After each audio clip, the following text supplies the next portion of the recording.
Hello friends, मैं प्रियंका आर्या आप सबका आपके अपने चैनल लेट्स स्टार्ट स्टडी में बहुत बहुत स्वागत करती हूँ। आज मैं आप सबके लिए सीटेड एग्जाम के लिए हिंदी पेडागोजी की शॉर्ट रिवीजन सीरीज लेके हूँ। जैसा कि आप सबको पता है कि आपके सीटेड एग्जाम में 15 नंबर के क्वेश्चन हिंदी पेडागोजी से पूछे जाएंगे और आपका एग्जाम जो है उस टाइम पे पोस्टपोन हो गया है। तो इसलिए आपको जो टाइम मिल रहा है इस टाइम पे आपको क्या करना है, अपने सिलेबस का रिवीजन करते रहना है, क्योंकि तैयारी तो आपने पहले कर चुके थे लेकिन आपका एग्जाम पोस्टपोन हो गया। तो जो टाइम मिल रहा है इस टाइम का यूटिलाइज करना है, अपने सिलेबस का रिवीजन करते रहना है। इसी से मैं आपको आज हिंदी पेडागोजी की शॉर्ट रिवीजन सीरीज लेके आई। इस शॉर्ट रिवीजन सीरीज में हम क्या करेंगे, हर टॉपिक के सिर्फ इम्पोर्टेंट पॉइंट डिस्कस करेंगे। अगर आपने अभी तक हिंदी पेडागोजी में बिल्कुल कुछ भी नहीं पढ़ा तो ये रिवीजन सीरीज आपके लिए बहुत ही हेल्पफुल होगी। अगर आपने इस सब को देख लिया, नोट्स बना लिया और रेगुलर इसको रिवीजन करते रहे तो आपने एग्जाम में बहुत अच्छा स्कोर करेंगे। अगर आपने पहले से हिंदी पेडागोजी तैयार कर ली है तो इस शॉर्ट रिवीजन सीरीज से आपकी तैयारी को बूस्ट मिलेगा और अच्छे से आपका रिवीजन हो जाएगा। जैसे आप सबको पता है कि इससे पहले मैंने आपको टॉपिक वाइज हिंदी पेडागोजी के चैप्टर पढ़ाए थे, जो आपके सिलेबस में टॉपिक दिए गए हैं कि आपको हिंदी पेडागोजी के अंदर इन टॉपिक को पढ़ना है और बहुत ही डिटेल से समझाया था।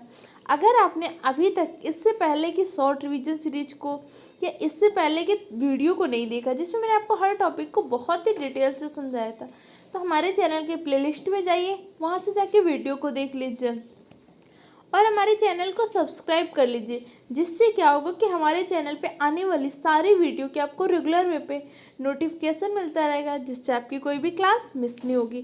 जैसे आप सबको पता है कि हमारे चैनल पे सीटेट एग्जाम के लिए सीडीपी की, ईवीएस की, मैथ पेडागोजी की, हिंदी पेडागोजी की, ईवीएस पेडागोजी की, साइंस पेडागोजी, एसएसटी सारी क्लासेस चल रही हैं। इसके अलावा सुपर टेट एग्जाम के लिए, केवीएस के लिए भी क्लासेस स्टार्ट होने वाली है। तो जब सारी क्लासेज आप देखते रहेंगे, जैसे आपको सीटेड आप क्वालिफाई क्यों करना चाहते हैं, आपका मेन उद्देश्य तो एक टीचर बनना है ना, गवर्नमेंट जॉब हासिल करना है। तो इसके लिए आपको सीटेड के बाद केवीएस की प्रिपरेशन करनी है, केवीएस की, सुपर टेट की, यही सब तो प्रिपरेशन करनी है। इसलिए हमारे चैनल को सब्सक्राइब कर लीजिए, जिससे आपको सारी वीडियो के रेगुलर वे पे नोटिफिकेशन मिलता रहे। तो हमारा आज का टॉपिक क्या है, भाषा के कार्य व इसके विकास में बोलने सुनने की भूमिका। कि पहले तो पढ़ेंगे भाषा क्या होती है, भाषा के कार्य क्या हैं, इसके विकास में फिर बोलने सुनने की भूमिका। जैसे आपको पता होना चाहिए कि भाषा कौशल कितने होते हैं। तो भाषा कौशल कितने होते हैं, 3 प्रकार के होते हैं। कौन कौन से होते हैं भाषा कौशल, 4 प्रकार के, सॉरी, भाषा कौशल आपके 4 प्रकार के होते हैं। कौन कौन से, सुनना, बोलना, लिखना, पढ़ना। कितने प्रकार के होते हैं, 4 प्रकार के। श्रवण, वाचन, पठन, लेखन, ये आपके 4 प्रकार के क्या है, भाषा कौशल है। तो हम पढ़ेंगे श्रवण कौशल की क्या भूमिका रहती है, कि आपको भाषा सिखाने में इनका क्या योगदान है। कह रहा भाषा क्या होती है, पहले तो हमें यही पता होना चाहिए। तो भाषा होती क्या है, भावों को अभिव्यक्त करने का एक माध्यम है। हमारे मन के जो भाव होते हैं, मन में जो विचार होते हैं, दूसरे को बताना है, दूसरे से विचारों का आदान प्रदान करना है, अपने भावों की अभिव्यक्ति करनी है। तो हम किसके द्वारा करते हैं, भाषा के द्वारा ही तो करते हैं ना। हमारे मन में कोई बात आती है, कोई आइडिया आता है, कोई विचार आता है, तो हम दूसरे को बताते हैं, तो किसके माध्यम से, भाषा के माध्यम से बताते हैं। अब आपकी भाषा अलग अलग तरह से हो सकती है। आप मौखिक रूप से बताएं, लिखित रूप से बता दें, या तो सांकेतिक रूप से बता सकते हैं। लेकिन प्रयोग तो आप किसका कर रहे हैं, भाषा का ही तो प्रयोग कर रहे हैं। जैसे आप कुछ भी होता है, कुछ भी लर्न करते हैं तो माइंड में हमारे 2 ही फॉर्म में तो लर्न करता है। या तो हम उसको क्या करते हैं, न्यूमेरल फॉर्म में लर्न करते हैं, न्यूमेरिक फॉर्म में, या तो उसको किसी वर्ड के फॉर्म में। इसके अलावा तुम कभी लर्न नहीं करते ना। कोई भी सब्जेक्ट पढ़ रहे हैं, या तो उसको अपने भाषा अक्षरों के रूप में याद करते हैं, या तो नंबर्स के रूप में। जैसे कोई भी सामान लेते हैं या कुछ भी, या तो हम बोलेंगे 1 2 3 4 5 6, या तो उसका कुछ होगा कि 1 दर्जन 2 दर्जन। तो हम जो भी यूज करते हैं भाषा में, या तो नंबर्स का यूज करते हैं या तो वर्ड्स का यूज करते हैं। अब कह रहा है भाषा बौद्धिक क्षमता को भी अभिव्यक्त करता है। भाषा हमारी बौद्धिक क्षमता को कैसे अभिव्यक्त करती है, जैसे आप मान लीजिए आप एज ए टीचर स्कूल में गए, ठीक है, आप बच्चों की क्लास ले रहे हैं। उसी समय क्या होता है, जो बच्चा आपको तुरंत आंसर दे देता है ना, उस टाइम पे तो आपको यही लगता है ना कि ये बच्चा पढ़ने में बहुत अच्छा है, इसको समझ में आ गया, इसने तुरंत आंसर दिया है ना। अब लेकिन कई बच्चे ऐसे होते हैं कि जो तुरंत तो आंसर नहीं दे पाए, लेकिन आप उसका टेस्ट लीजिए या किसी और तरीके से तो अच्छा कर पाते हैं। क्योंकि क्या होता है, बच्चों में तुरंत भाषा का जो कौशल होता है, कौन सा कौशल, वाचन कौशल स्पष्ट रूप से नहीं है, या वाचन कौशल उनका प्रभावी नहीं है।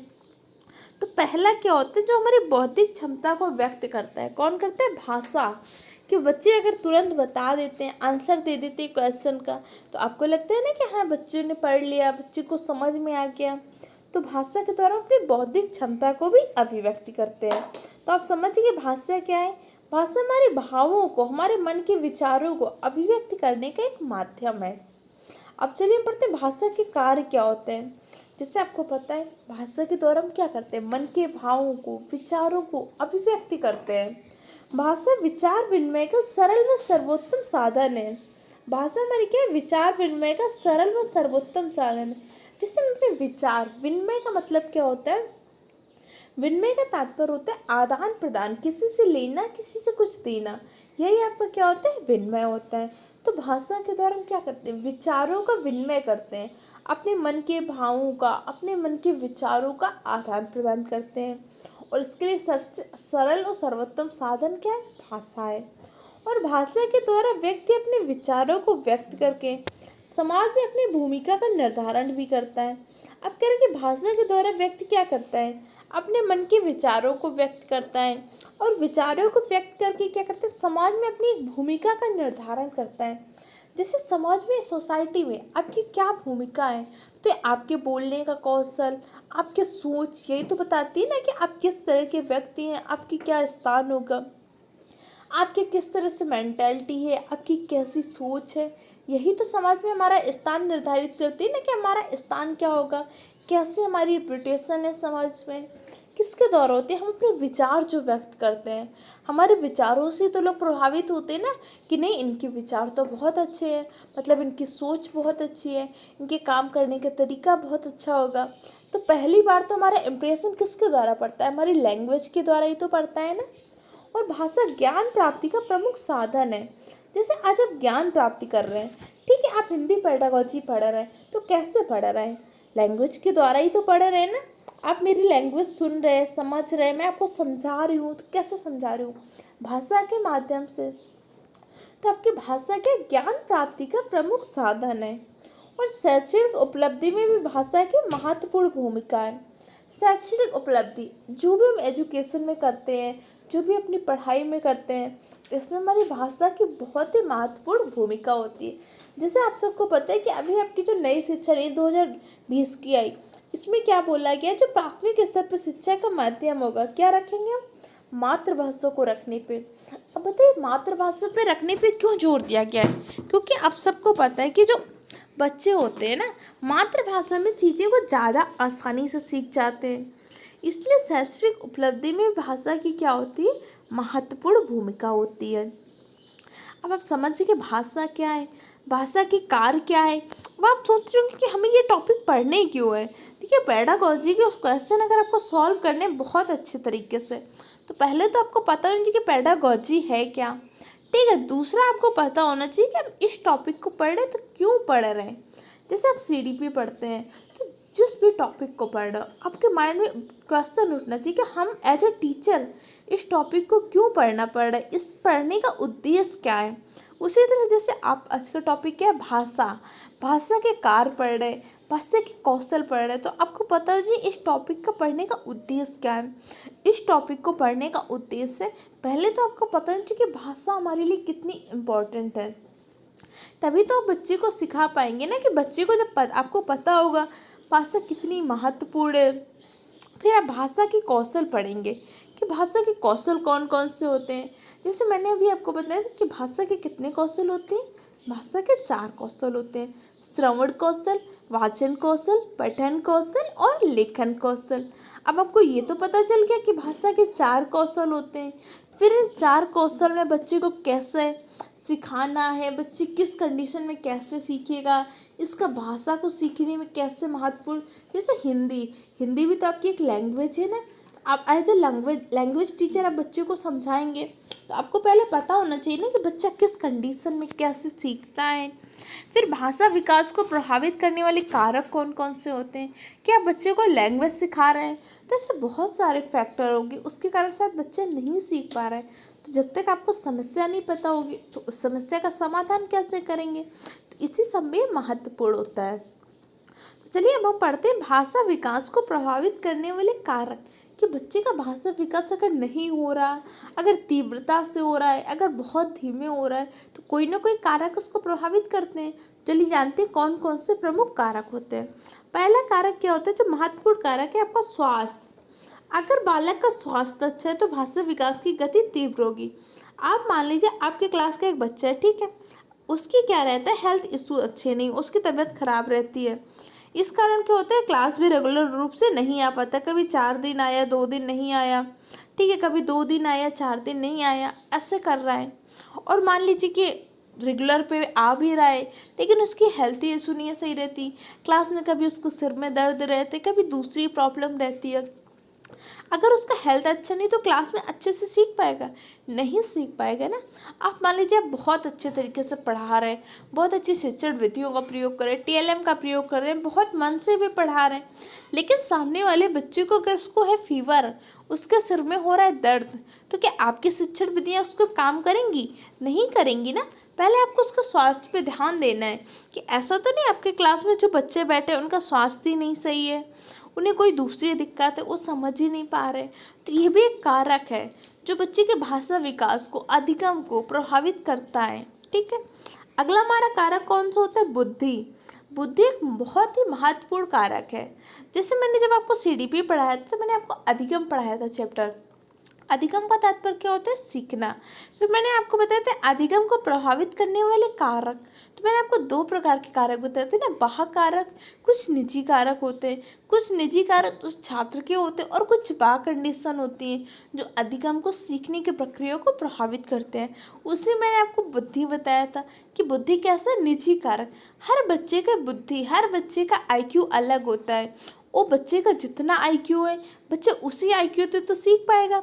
अब मान लीजिए एक बहुत ही कमज़ोर बच्चा है, ठीक है, वो बहुत ही मतलब उसका IQ कम है। अब उस बच्चों को बहुत जल्दी जल्दी सिखाने की कोशिश कर रहे हैं तो बच्चा सीख पाएगा? नहीं सीख पाएगा ना, क्योंकि हर बच्चे का IQ अलग है और हर बच्चा अपने IQ के अकॉर्डिंग ही तो सीखेगा। तो इसलिए हमें उसकी बुद्धि लब्धि का ध्यान रखना है। जैसे हरलॉक ने एक बात बोली थी। हरलॉक ने कहा कि जिन बच्चों का बौद्धिक स्तर ऊंचा होता है उनका शब्द भंडार भी अधिक होते हैं। किसने बोला था? आपके हरलॉक महोदय ने। उन्होंने कहा कि जिस बच्चे का क्या होता है, IQ लेवल अच्छा है तो उसके पास शब्द भंडार बहुत अधिक होता है, उसके अंदर क्या होता है, अर्जन करने की क्षमता अधिक होती है, वो आसपास के शब्दों को बड़े आसानी से ग्रहण कर लेता है, फिर उन शब्दों का आसानी से अपने वाक्यों में, अपने शब्दों में प्रयोग कर लेता है। तो ये भी आपको ध्यान रखना है कि जिस बच्चे की जिस तरह से IQ है, आपको उसकी IQ के आधार पे उस बच्चे से क्या करना है, अपेक्षा करनी है कि इस बच्चे की IQ इतनी है तो इस बच्चे को इतना आना चाहिए। ऐसा नहीं कि आपने एक क्लास का एक बच्चा है, वो प्रतिभाशाली है, ठीक है, आपने उसके आधार पर सारी क्लास से अपेक्षा कर ली कि ये बच्चा कर सकता है तो सारी क्लास कर सकती है। आपको ध्यान रखना है कि हर बच्चे के अंदर क्या होती है, व्यक्तिगत विभिन्नता होती है। हर बच्चे के अंदर किसी विशेष क्षेत्र में काम करने की योग्यता होती है, किसी विशेष क्षेत्र में बहुत अच्छा करने की हर बच्चे में योग्यता होती है। वो क्षेत्र आपका कोई भी हो सकता है, खेल हो सकता है, नृत्य हो सकता है, संगीत हो सकता है, पढ़ाई हो सकती है, किसी और क्षेत्र में कर सकता है। बस आपको क्या करना है, बच्चे को उस योग्यता को पता लगाना है, वो बच्चे को बताने कि बेटा इसमें बहुत अच्छा कर सकते हो। तो हमें बच्चे के IQ को, उसके इंटरेस्ट को भी ध्यान में रखना है। ठीक, अगला क्या होता है, परिवार का आकार। कई बार क्या होता है, परिवार का आकार भी निर्भर करता है भाषा के विकास में। जैसे छोटे परिवार होता है, छोटे परिवार में जैसे मान लीजिए उसके मम्मी पापा हैं, उसके भाई बहन हैं, ठीक है, तो कई बार क्या होता है कि जैसे पेरेंट्स दोनों वर्किंग है, दोनों अपना ऑफिस चले गए, भाई बहन स्कूल चले गए, तो बच्चों को क्या होता है, बातचीत करने का, कम्युनिकेशन करने का उतना समय नहीं मिल पाता। और आप एक दूसरा फैमिली देख लीजिए, वो जॉइंट फैमिली है, मम्मी पापा भाई बहन दादा दादी चाची चाचा हैं, ठीक है, तो इसमें क्या हो रहा है, बच्चे को कोई ना कोई फैमिली मेम्बर मिल रहा है या ज़्यादा टाइम मिलते हो अपने फैमिली मेम्बर से कम्युनिकेशन करने का। अब जब हर मेम्बर से कम्युनिकेशन करेगा तो क्या होगा, तो उसके शब्द भंडार में वृद्धि होगी ना, किसी ना किसी से बात करेगा। तो घर के पेरेंट्स होता है ना कहीं बच्चे को शिक्षा देते रहते हैं। जैसे मैंने आपको बताया था कि अनौपचारिक शिक्षा घर पे मिलती रहती है, किसी भी व्यक्ति के द्वारा किसी भी समय दी जाती है। तो कहते हैं अगर जो छोटे परिवार की तुलना में बड़े परिवार में रहने वाले बच्चों का भाषाई विकास ज़्यादा तेजी से होता है, क्योंकि मैंने आपको सीडीपी में पढ़ाया था कि बच्चों में क्या होता है, अर्जन करने की बहुत अच्छी क्षमता होती है। वो बहुत जल्दी चीज़ों का क्या कर लेते हैं, अर्जन कर लेते हैं। इसलिए छोटे परिवार की तुलना में बड़े परिवार में रहने वाले बच्चों का भाषाई विकास क्या होता है, ज़्यादा तेजी से होता है। ठीक, अगला हमारा क्या होता है, प्रभावित करने वाला का द्विभाषावाद। द्विभाषावाद भी क्या होता है, बालक के भाषाई विकास को प्रभावित करता है। और द्विभाषावाद बालक के भाषाई विकास को दोनों तरह से प्रभावित करता है, सकारात्मक भी प्रभावित करता है और नकारात्मक भी प्रभावित करता है। कह रहे द्विभाषा परिवार का वातावरण बालक के विकास को प्रभावित तो करता है, लेकिन कुछ कंडीशन में क्या होता है, सकारात्मक प्रभावित करता है, अब कुछ कंडीशन में नकारात्मक रूप से। तो पहले आपको पता होना चाहिए कि द्विभाषावाद क्या होता है। द्विभाषावाद का तात्पर्य क्या होता है, ऐसे परिवार में बच्चा जहाँ पे मुख्यतः दो अलग अलग भाषाएं बोली जाती हैं। जैसे एक बच्चे की माँ है, माँ कैसे गुजराती बोलती है, ठीक है। अब उसका पिता कैसे बोलता है, पंजाबी बोलता है, ठीक है, मान लीजिए। अब आपको उसके पिता कैसे बोलते हैं, पंजाबी बोलते हैं। तो कई बार तो क्या होता है, बच्चे दोनों भाषाओं के शब्द सुनते हैं तो दोनों भाषा सीख जाते हैं आसानी से। लेकिन कुछ बच्चे कैसे होते हैं, कंडीशन क्या होती है, अब वो जब दोनों भाषाओं के शब्द सीखते हैं तो कंफ्यूज हो जाते हैं। अलग अलग चीज़ों के लिए अलग अलग वर्ड होते हैं। जैसे मान लीजिए एक हिंदी परिवेश का बच्चा, एक इंग्लिश परिवेश का बच्चा, ठीक है। अब उसके अलग अलग वर्ड होते हैं। जैसे उसने पढ़ा एक से रोटी सुना, दूसरे से ब्रेड सुना, तो कई बार कंफ्यूज हो जाएगा कि इससे रोटी बोलनी है कि ब्रेड बोलनी है, इससे मिल्क बोलना है कि दूध बोलना है। कई बार बच्चों में कन्फ्यूजन होती है। और कई बार क्या होता है, बच्चों में क्या होता है, वो आसानी से सीख जाते हैं कि इसको इंग्लिश में मिल्क बोलते हैं, इसको हिंदी में दूध, ये ब्रेड है, इसको रोटी कहते हैं। तो इन दोनों का अलग अलग प्रभाव पड़ता है। ये कई बार क्या होता है, परिवार के सदस्यों की इच्छा पे और बच्चों के आईक्यू पर निर्भर करता है कि बच्चा कितने आसानी से सीखता है, परिवार के लोग उसे कितनी आसानी से सिखाने का प्रयास करते हैं। तो द्विभाषावाद भी क्या करता है, बालक के विकास को प्रभावित करता है, ये याद रखना है। उसके जो भाषा विकास होता है, द्विभाषावाद उसको प्रभावित करता है। अब आपने ये तो समझ लिया। अब आप पढ़िए कि भाषा कौशल कितने प्रकार के होते हैं। तो अभी मैंने आपको बताया कि भाषा कौशल 4 होते हैं। तब हम पढ़ते हैं कि भाषा विकास में आपका श्रवण कौशल को सरल शब्दों में क्या बोलते हैं, सुनना। क्या बोलते हैं, सुनना बोलते हैं। क्या बोलते हैं, सुनना। अब कह रहे हैं कि भाषा विकास में हमारे श्रवण कौशल की भूमिका क्या होती है। श्रवण कौशल को सभी कौशलों की आधारशिला कहते हैं। इस पॉइंट को आपको याद रखना है कि जितने भी कौशल होते हैं, श्रवण कौशल के बाद जो वाचन कौशल होता है, लेखन कौशल, पठन कौशल, इन सभी कौशलों की अगर आधारशिला पूछेगा तो आप किसको कहते हैं, श्रवण कौशल को।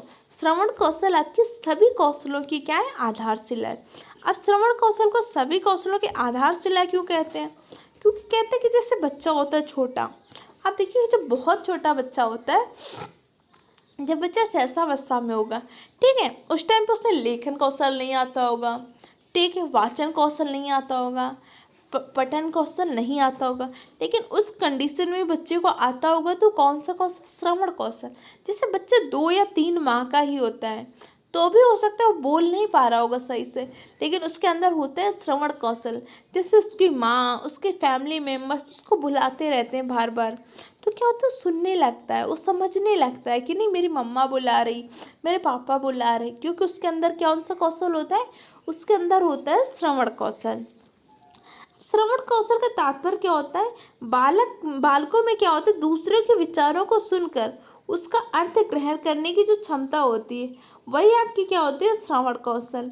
इसमें जैसे बालक होते हैं दूसरे के विचारों को सुनता है, सिर्फ सुनना श्रवण कौशल नहीं होता है, इस पॉइंट को आपको याद रखना है। सुनकर अगर हम अर्थ ग्रहण करने की क्षमता विकसित हो जाए तभी हम कहेंगे कि इस व्यक्ति में श्रवण कौशल का विकास हो गया। जैसे छोटा बच्चा होता है उसमें श्रवण कौशल तो होता है, लेकिन श्रवण कौशल का पूर्ण रूप से विकास नहीं हुआ होता है, क्योंकि बच्चा आपकी आवाज़ को तो सुन रहा होता है लेकिन उस आवाज़ को सुन के अर्थ नहीं समझ पाता कि नहीं मेरी मम्मा ये बोल रही, मेरे पापा ये बोल रहे, वो सिर्फ वर्ड को सुन के खुश होता है। श्रवण कौशल का विकास हम तब कहेंगे जब वो क्या करेगा, दूसरे के विचारों को सुनकर उनका अर्थ ग्रहण करने की क्षमता का विकास हो जाएगा। तब कहेंगे कि इस बच्चे में श्रवण कौशल का विकास हो चुका है।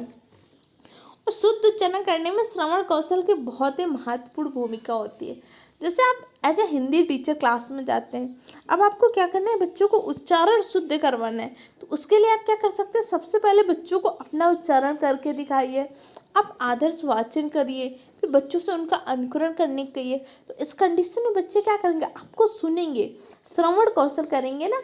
अब जैसे इस टाइम पे आप क्या कर रहे हैं, आप तो श्रवण कौशल कर रहे हैं। श्रवण कौशल के साथ साथ हो सकता है आप लेखन कौशल कर रहे होंगे कि आप सुन के कुछ चीज़ें लिख के नोट्स बना रहे होंगे। लेकिन मेरा कौशल कौन सा है इस टाइम पे, मैं तो वाचन कौशल कर रही हूँ ना, कि मैं पढ़ रही हूँ। यह तो पठन कौशल या वाचन कौशल, पढ़ के आपको समझा रहे हैं। तो कौन सा कौशल हो गया, वाचन कौशल। लेकिन आप कौन सा कौशल कर रहे हैं, श्रवण कौशल कर रहे हैं। अब कह रहे हैं शब्द भंडार में वृद्धि। जैसे आप बहुत सारे वर्ड सुनते रहते हैं तो आपके अनायास से माइंड में याद हो जाते हैं ना वर्ड। तो इससे क्या होता है, हमारे शब्द भंडार में वृद्धि होती रहती है। जैसे आप कभी कभी न्यूज में, कभी किसी टीवी एक्टर ने, या कई बार ऐसे बहुत सारी चीज़ें होती हैं, या बहुत सारे वर्ड होते हैं जो हम सुन लेते हैं और बिना याद किए हमें याद हो जाते हैं ना। इससे क्या होता है, हमारे शब्द भंडार में वृद्धि होती है।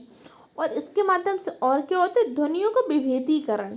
विभेदीकरण का तात्पर्य क्या होता है, उनमें अंतर कर पाना। जब आप श्रवण कौशल करते रहते हैं एक समय पश्चात क्या होता है, आप ध्वनियों में विभेदीकरण करने लगते हैं।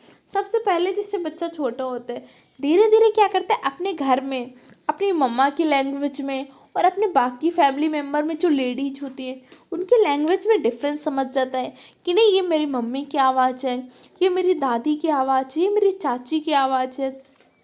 फिर अपने मम्मी और पापा की आवाज़ में अंतर करने लगता है, धीरे धीरे अलग अलग जानवरों पक्षियों की आवाज़ में।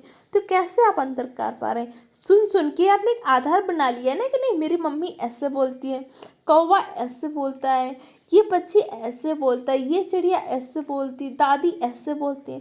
तो ये सब किससे पता चलता है आपको, श्रवण कौशल के माध्यम से। ठीक है, इस तरह से आप समझे कि श्रवण कौशल का क्या महत्वपूर्ण है। अब हम पढ़ते हैं भाषा विकास में वाचन कौशल की क्या भूमिका होती है। जैसे आपको पता है वाचन का तात्पर्य क्या होता है, मैंने अभी आपको बताया। तो वाचन का तात्पर्य क्या होता है, बोलना। क्या होता है, वाचन का तात्पर्य बोलना होता है। तो हम पढ़ते हैं कि वाचन कौशल की क्या भूमिका है। वाचन कौशल का तात्पर्य होता है मौखिक रूप से अपने भावों को व्यक्त करना। हम अपने मन में जो भाव होते हैं, जो विचार होते हैं, या अपनी बात दूसरे को समझाना है तो किसका प्रयोग करते हैं, वाचन कौशल का ही तो प्रयोग करते हैं। जैसे मैं आज आपको हिंदी पेडागोजी समझा रही हूँ, इस टॉपिक को समझा रही हूँ, तो कैसे समझा रही हूँ, वाचन कौशल का ही तो प्रयोग कर रहे हैं। आपको तो सिर्फ मेरी वॉइस सुनाई पड़ रही ना, इसी के माध्यम से तो मैं आपको समझाने का प्रयास कर रही हूँ। तो कौन सा कौशल है, वाचन कौशल है। और वाचन कौशल से आत्मविश्वास की भावना का विकास होता है। जैसे कई बार आपने देखा होगा कुछ लोग क्या होते हैं, बहुत अच्छे से बोल नहीं पाते, कैमरा नहीं शूट कर पाते। जैसे कैमरा या वैसे वॉइस किसी के सामने बोलना होता है तो अच्छे से बोल नहीं पाते, तो उनका क्या होता है, आत्मविश्वास कम हो जाता है, अपना कॉन्फिडेंस उन्हें नहीं रहता कि नहीं मैं बोल पाऊँगा कि नहीं बोल पाऊँगा। इसीलिए हमें हमेशा प्राथमिक स्तर से बच्चों में भाषा कौशल का अवश्य विकास करना है। क्योंकि बच्चे का नॉलेज तो एक समय चेक होता है, लेकिन समाज में कैसे चेक होता है, भाषा कौशल के माध्यम से तो चेक होता है कि बच्चा कितनी अच्छे से अपने बातों को समझा पाता है, बच्चा कितनी अच्छी तरीके से बोल पाता है। तभी तो आप समझ पाते हैं ना कि बच्चे का हाँ भाषा कौशल का बहुत अच्छा विकास है, बच्चे को नॉलेज बहुत है। भाव विचार तथा ज्ञान को अभिव्यक्ति करने का माध्यम है। इसके अलावा वाचन कौशल के माध्यम से हम क्या करते हैं, भावों विचार तथा ज्ञान को अभिव्यक्ति करने का एक माध्यम होता है। हम अपने मन के जो भाव होते हैं, विचार होते हैं, इसको अभिव्यक्ति करने का एक माध्यम क्या होता है, भाषा कौशल होता है। हमारे मन के जो भी भाव हैं, जो विचार है, इनको हम कैसे अभिव्यक्त करते हैं, भाषा कौशल के माध्यम से तो अभिव्यक्त करते हैं। तो आज आपका ये टॉपिक जो था, भाषा क्या होती है, भाषा के विकास को प्रभावित करने वाले कारक, फिर इसमें भाषा कौशल की क्या भूमिका होती है। तो आज आपने 2 कौशल के बारे में जाना। इसके सेकंड वीडियो में हम इसके दोनों और कौशल, जो आपके पठन कौशल बच्चे और लेखन कौशल, उनकी क्या भूमिका होती है उसके लिए इस टॉपिक से कम 1 या 2 नंबर के क्वेश्चन तो आपके सीटेट के एग्जाम में क्वेश्चन पूछे ही जाते हैं। इसलिए इस वीडियो को पूरा देख के नोट्स जरूर बना लीजिए और रेगुलर वे पे रिवीजन करते रहिए, ठीक है। क्योंकि आप सबको पता है कि जो इस टाइम पे मैं आपको टॉपिक पढ़ा रही हूँ सारे टॉपिक बहुत ही इंपॉर्टेंट हैं, क्योंकि टॉपिक वाइज जो आपको सिलेबस दिया गया है उस अकॉर्डिंग तो मैंने आपको पहले ही वीडियो पढ़ा दिए थे हर टॉपिक को बहुत ही डिटेल से। इसमें हम हर टॉपिक के सिर्फ इम्पॉर्टेंट पॉइंट ही डिस्कस कर रहे हैं, तो आप इन इम्पॉर्टेंट पॉइंट के नोट्स बना लीजिए और जिन पॉइंट को मैंने हाईलाइट किया है उनको अलग से की पॉइंट के रूप में लिख लीजिए। जैसे ही आपकी एग्जाम डेट आ जाएगी मैं आपको हर पेडागोजी की पॉइंट करके एक वीडियो लाऊंगी जिसमें आपको क्या उन की पॉइंट से आप अपने क्वेश्चन को बहुत ही आसानी से सॉल्व कर पाएंगे। अगर आपको वीडियो हेल्पफुल लगा है तो हमारे चैनल को सब्सक्राइब करें, वीडियो को लाइक करें और अपने दूसरे फ्रेंड के साथ भी शेयर करें। अगर कोई भी क्वेरी है तो हमसे कमेंट बॉक्स के द्वारा पूछ सकते हैं। Okay friend, thank you for the watching my video.